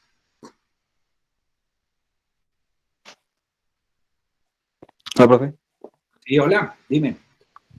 Profe, qué pena ahí. Es que me perdí cuando dijo el vector U2, dijo Sí. que era 1. Ahí no supe cómo por qué era 1. A ver, ¿dónde? Aquí. Sí, en cualquiera de los dos. No, es que el vector es B1 y B2. B2 es el que no sé. Entonces, B1 lo representé como I veces 1 más raíz de 2 por B2. Entonces, si tú metes esto aquí, tienes B2 aquí y tienes B2 aquí. Entonces, puedes sacar como factor común el B2. Y entonces te queda que el vector es este o cualquier múltiplo de ese vector. Entonces, ese B2 lo puedes hacer 1 y no tienes ningún problema. O podría ser cualquier otra constante. Ah, lo normalizó. Sí. No lo he normalizado porque la norma de este vector no es 1. Ah, entiendo. Y un valor de B, pero acuérdate que la ortogonalidad no depende de que el vector esté normalizado o no. Sí, señor. ¿Vale? Listo, profe, gracias. Un gusto. ¿Alguna otra pregunta? Profe, a mí no me queda claro ahí, de pronto la confusión o que yo tengo es qué diferencia hay entre el B sub 1 y el B supra 1. Ah, bueno, muchas gracias. Sí, el B1 y el B2 son las entradas del vector y B supra 1 y B supra 2 son los vectores. Son los vectores. ¿Vale? Entonces, el vector, el autovector 1, yo lo estoy llamando B supra 1. Y el autovector 2 lo estoy llamando B supra 2, que es diferente a las entradas genéricas que el vector tiene, que las llamo B sub 1 y B sub 2.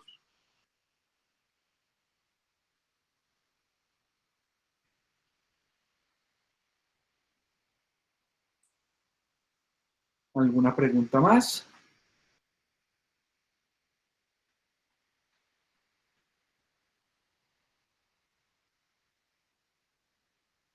Revisen lo que vimos de la teoría al principio y lo que estamos viendo ahora para que tengan claridad de que esto que estamos mostrando como un ejemplo evidencia toda la discusión original. Profe, Sí, dígame. una pregunta. ¿Tenemos garantizado siempre, si la matriz es hermética, encontrar autovalores? ¿Cómo, perdón? No te escuché. Si la matriz es hermética, Sí. tenemos garantizado encontrar autovalores. No, siempre tú puedes encontrar los autovalores. O sea, siempre puedes someter, salvo que la matriz sea una matriz singular, pero en estas matrices son matrices no singulares. O sea, su determinante es diferente de C. Siempre podemos diagonalizar. Siempre podemos diagonalizar. O sea, ¿Hermética o no? Hermítica o no, siempre se puede diagonalizar. Lo que pasa es que las matrices hermíticas tienen la bondad, tienen la parte buena de que sus autovalores son números reales. Y a los físicos nos interesan autovalores reales porque los autovalores reales están asociados a medidas que se pueden hacer en el laboratorio, a observables físicos. Entonces, en mecánica cuántica, este resultado va a ser fundamental, porque si usted tiene una cantidad que la quiera medir en un laboratorio, tiene que corresponder a un autovalor real de la matriz, del observable físico. Son valores que puede tomar un observable. Exactamente. En mecánica cuántica, los observables físicos se representan por matrices y los valores que puede tomar el observable son precisamente los autovalores de la matriz. Vale, profe. Gracias. Un gusto. ¿Más preguntas?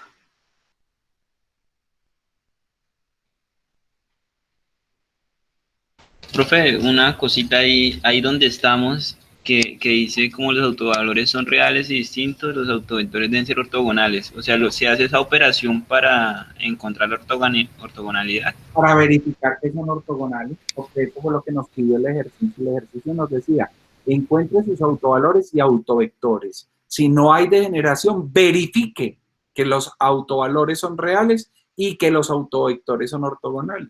Entonces, lo que yo estoy haciendo aquí es cumplir con la orden del problema, que es verificar que los dos autovectores efectivamente son ortogonales. Listo, profe, gracias. Ok. ¿Más preguntas?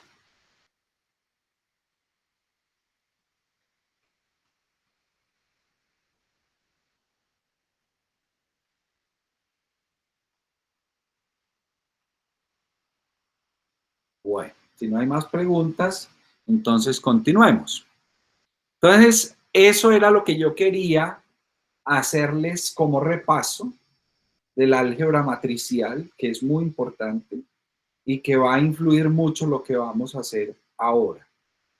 Entonces, vamos a entrar a partir de ahora a el problema de Sturm-Liouville, pero para poder entrar a estudiar el problema de Sturm-Liouville, nos va a tocar primero definir qué es un operador diferencial de segundo orden en el contexto de una ecuación diferencial de una sola variable.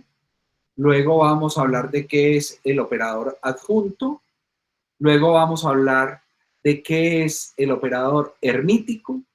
Y finalmente vamos a ver qué efectos tiene ese operador hermítico en nuestro problema. Entonces, eso mismo que acabamos de hacer en el álgebra lineal, lo vamos a tener que hacer en el caso de las ecuaciones diferenciales y de los operadores diferenciales. Un comentario antes de empezar esto. Por favor, esta parte que acabamos de ver de matrices, entrénenla, practíquenla. No me gusta cuando los profesores de los siguientes cursos en física me dicen que los estudiantes no saben hacer una diagonalización de una matriz. Por favor, háganlo, practíquenlo hasta el cansancio, porque esa es la mejor inversión que pueden hacer. Muchas veces en sus problemas de teoría van a tener que hacer diagonalizaciones de matrices. Entonces hay que saber diagonalizar matrices 2×2 como lo que acabamos de hacer, hacerlo en el caso 3×3, que es exactamente la misma idea, pero tienen que saber muy bien diagonalizar matrices e interpretar el resultado de una diagonalización.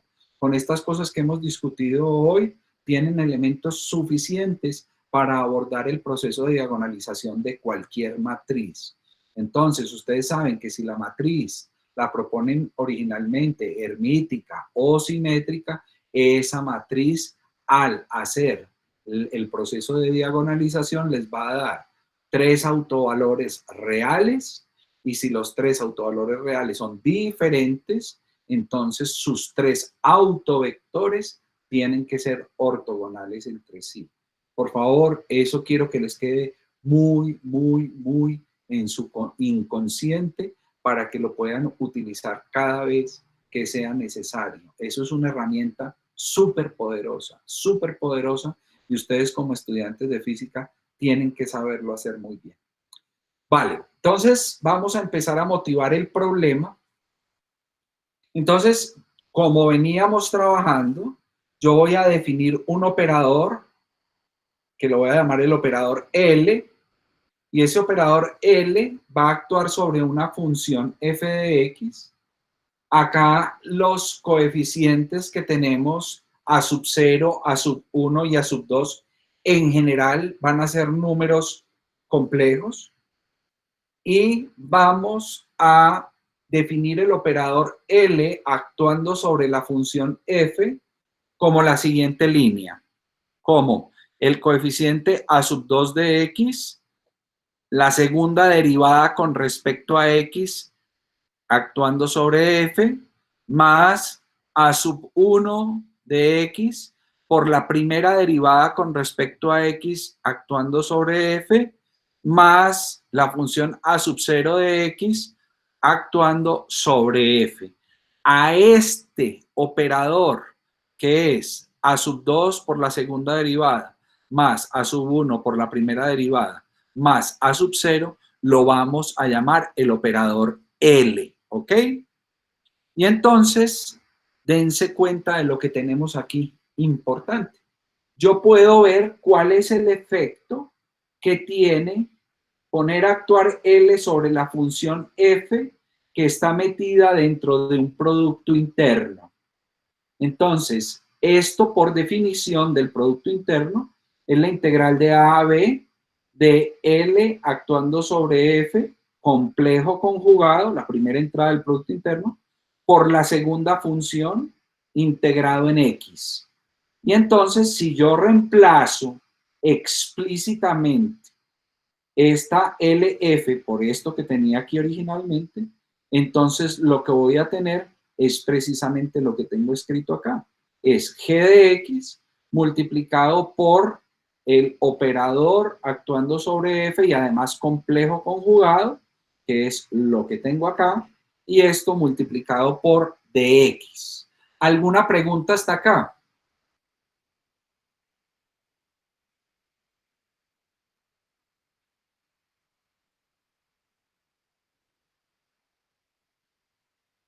Bien. Entonces... Profe, una pregunta. Sí, dime. ¿Esos límites de integración, de dónde los sacó? Pues esos son los límites de integración que hemos definido desde el principio como el dominio de interés del problema, ¿no? A y B. Correcto. ¿Cierto? Son los dominios, es el dominio de interés del problema. A es cualquier cosa en el eje real y B es cualquier cosa en el eje real. Podrían ser de menos infinito a infinito, o de 0 a infinito, o de menos 1 a 1, o de menos 5 a 5, o de menos 5 a 20. Cualquier par de números en la recta real. ¿Correcto? Listo, profe. Es el dominio de interés del problema. Vale. Entonces, vamos a hacer ahora la siguiente cosa. Y es, ustedes ven que en este producto interno, L está actuando sobre F. Pero como es claro que L esté actuando sobre F no es lo mismo que L estuviera actuando sobre G. Entonces, valdrá hacerse la pregunta, ¿será que este producto interno yo lo puedo expresar como un producto interno donde F esté solita y haya algún operador actuando sobre G? La respuesta a ese problema es sí se puede y es lo que vamos a hacer. Pero entonces, para poder hacer ese proceso de expresar este producto interno de tal manera que F esté solita en la primera entrada y haya algún operador actuando sobre G, para poder hacer eso, vamos a probar primero un par de expresiones del cálculo diferencial muy sencillas de probar que nos permitan hacer eso. Entonces, la primera cosa que quiero probar, acá les pido que pongan cuidado en estos detalles que son muy sencillos, pero que cuando ustedes los abran en sus noticas allá, pues lo hagan con cuidado. Entonces, yo quiero expresar AH por la segunda derivada con respecto a X de F estrella. Entonces, ¿eso qué será? Eso es la derivada del producto de H por la derivada con respecto a X de F estrella menos el producto cruzado de estas derivadas. ¿Y eso por qué? Porque efectivamente si yo derivo este producto, la primera por la segunda derivada de F, más la derivada de la primera por la derivada de F, entonces cuando lo resto, pues ese término se cancela y me queda efectivamente este primer término. ¿Correcto? No hay ninguna dificultad hasta ahí. Díganme si no tienen dificultad en esa primera línea.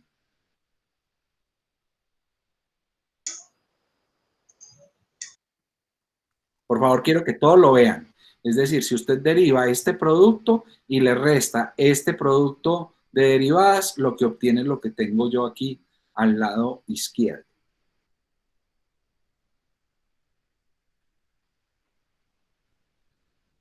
¿Correcto?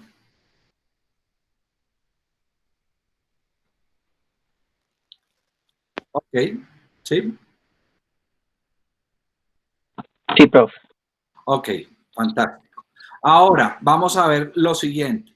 Si yo hago, por ejemplo, la derivada con respecto a X de este producto, básicamente lo que tengo es la primera por la derivada de la segunda, más el producto de la derivada de la primera por la derivada de la segunda, que es lo que tengo acá. ¿Correcto? Entonces, esta segunda línea está aprobada por ustedes, está clara.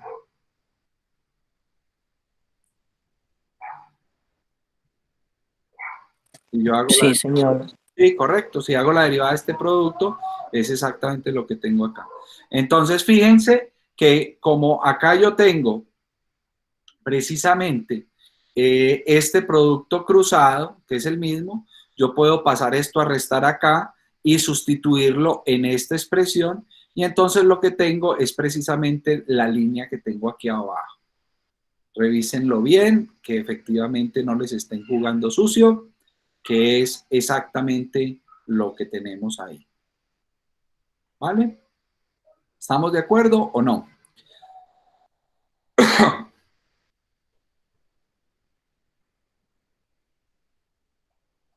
Me dicen si sí o si no. Pero es que... ¿Cómo? Por favor, no oí.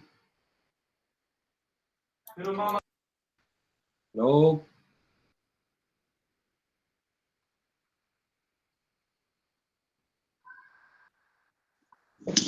¿Sí? ¿Escucho?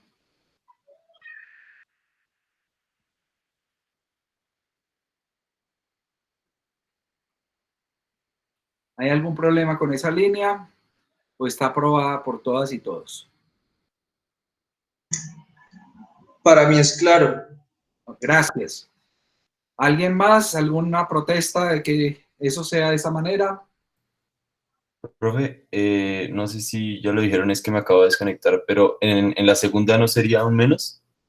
En esta, perdón, aquí. Sí. No, porque es la derivada de un producto. Es primera por derivada de la segunda, más segunda por derivada de la primera. Derivada de un producto normalito. Sí, perdón, me confundí. Gracias. ¿Vale?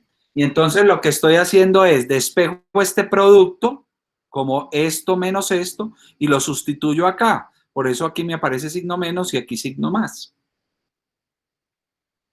¿Correcto?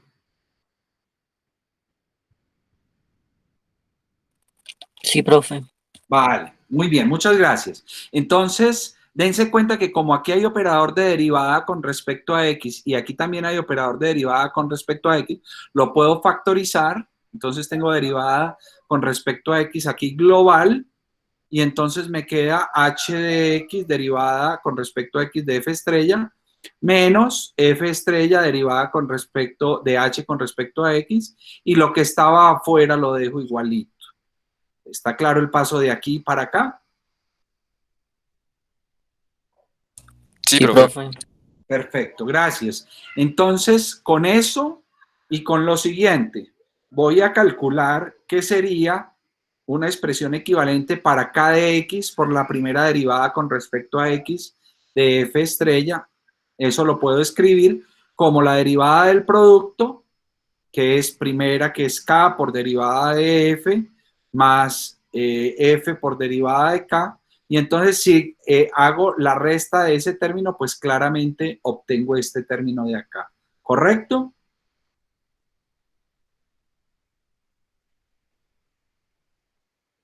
¿Podría volverlo a repetir, profe, por favor? Sí, miren, tenemos esta derivada del producto, ¿cierto? Que es k por la derivada de f estrella más f estrella por la derivada de k. ¿Correcto? Si yo le resto el término f estrella por la derivada de k con respecto a x, pues el término que me da es el otro, que es k por la derivada de f estrella con respecto a x. Claro, ¿Correcto? sí, claro. Vale. Entonces, con esos elementos, fíjense que lo que hicimos aquí fue poner un h cualquiera y aquí un k cualquiera. Entonces, vamos a decir cuáles son el h y el k que nos interesa. Entonces, si yo tomo h de x como A2 estrella por g y tomo acá como A1 estrella por g, con esos dos valores, dense cuenta que lo que tengo acá y acá son precisamente los primeros términos de la expresión que quiero encontrar. Es decir, si yo tomo a h como A2 estrella por g y tomo acá por A1 estrella por g, entonces voy a poderlo sustituir acá en la ecuación. Entonces, haciendo esto, pues esto es lo que obtengo. Simplemente donde aparecía h voy a meter A2 estrella por g y donde aparecía acá voy a meter A1 estrella por g. Y entonces esas dos expresiones van a ser introducidas acá en la ecuación original. Esta era la ecuación que teníamos. Entonces cuando yo tengo g por A2 estrella por la segunda derivada con respecto a x de f estrella, entonces eso que tengo allí lo voy a poder reescribir en términos del uso de esas dos expresiones que acabo de obtener. Y entonces, cuando hago esas sustituciones en mi ecuación, lo que obtengo es la siguiente expresión. La integral de AB de f estrella de x por la segunda derivada con respecto a x de este producto, menos la derivada con respecto a x de A1 estrella x g de x más A0 estrella de x por g de x de x. Y me aparece una integral que la puedo hacer porque cuando integre términos que tienen derivadas, pues lo que me queda es la antiderivada, ¿cierto? Términos, por ejemplo, como este, cuando lo integre, me va a quedar en la antiderivada, entonces quedaría evaluado en los extremos. Y entonces tengo una expresión que tiene una integral más un término que depende de las condiciones de frontera. Entonces, fíjense, el primer término que tenemos es un término que tiene f estrella y tiene otra cosa acá, que está actuando sobre la g. Entonces, hemos logrado escribir ese producto interno que era L actuando sobre F, g, lo hemos logrado escribir como F estrella multiplicado por una segunda función, es decir, un nuevo producto interno, o sea que hemos logrado pasar el operador a que actúe sobre G y nos aparece adicionalmente un término de frontera. Yo les pido el favor de que hagan las sustituciones con detallito y que verifiquen y validen que el reemplazo pues da esto que tenemos acá. Lo importante de esto es la siguiente cosa. Hemos logrado escribir el producto interno de L, F, G como un producto interno de F con un operador diferente que lo voy a llamar L barra, que actúa sobre la función G, más un término que depende de las condiciones de frontera. A este operador L que hemos logrado obtener, lo vamos a conocer con el nombre del operador adjunto de L. Ese es el operador adjunto de L. Y entonces, ese operador que va a actuar sobre G, he dejado aquí entre paréntesis la posición donde hay que meter a G para decir cómo actúa L barrita sobre ese G, es el operador que vamos a llamar el operador adjunto. Entonces, hasta aquí, preguntas, inquietudes, comentarios. Profe, ¿puede repetir la parte en la que sale la integral sumando un término ya evaluado? Sí, claro, con todo gusto. Date cuenta que aquí tienes el primer reemplazo, ¿cierto? En la expresión de la ecuación original. Miren la ecuación original está aquí. Entonces usted reemplazó ese primer término acá y reemplaza el segundo término acá, ¿correcto?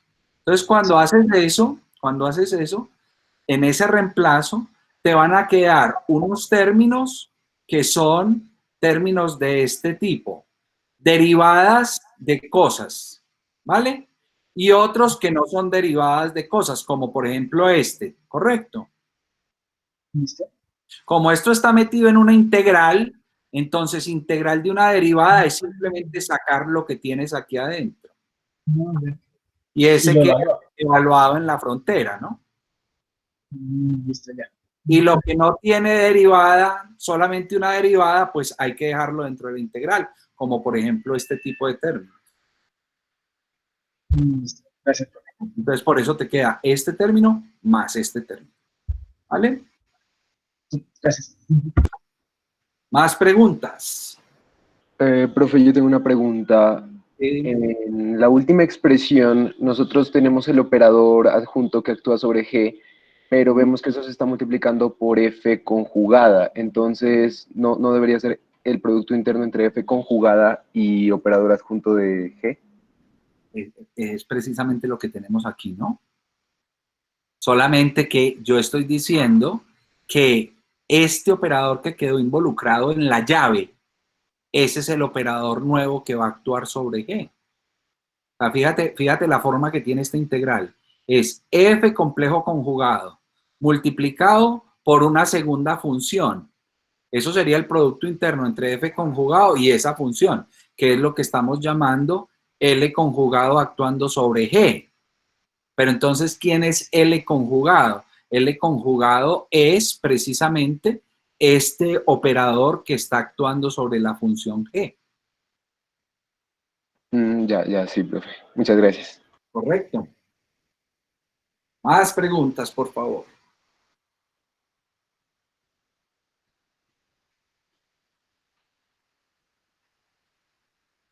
Hola, profe. Hola, dime. Profe, una pregunta, ¿por qué le llamamos operador adjunto? Porque está actuando en la otra entrada del producto interno. Acuérdate que en las matrices el adjunto era transformar y conjugar. En el producto interno, hacer una operación equivalente a eso es cambiar de la entrada A a la entrada B, o sea, de la entrada izquierda a la entrada derecha. Por eso se llama el operador adjunto. Vale, profe. Vale. Más preguntas.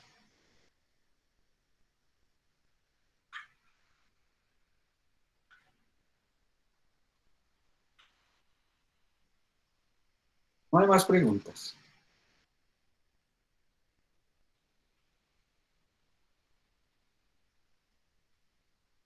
Hola. Bueno, yo creo que podemos dejar allí hoy y continuamos en nuestra próxima clase.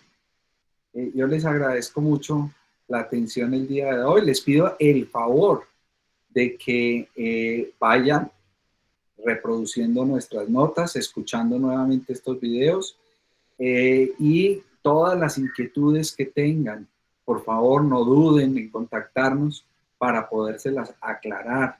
Es muy importante, estas cosas uno cree que es solamente escuchar a la otra persona diciéndolas, pero si uno no se mete de manos y pies a hacer los calculitos, a ver cómo es que salen las cosas, dónde vienen las dificultades, pues va a ser difícil que lo manejemos bien, que lo manejemos de una manera bien precisa. Entonces, pues yo les pido que hagan ese trabajo de una manera muy juiciosa y estamos conversando nuevamente en nuestra clase del día martes.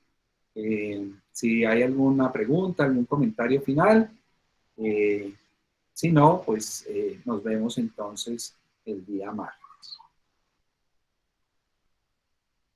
Muchas gracias, profe. Vale, no, con todo el mayor de los gustos. Para todas y para todos, una muy feliz noche. Descansen bastante. Gracias, profe. Hasta luego. Muy bien. Gracias, profe. Buenas noches. Gracias, profe. Gracias, profe. Chao. Que les vaya muy bien. Gracias, profe. Hasta luego. Que les vaya muy bien. Hasta luego, profe. Chao, chao.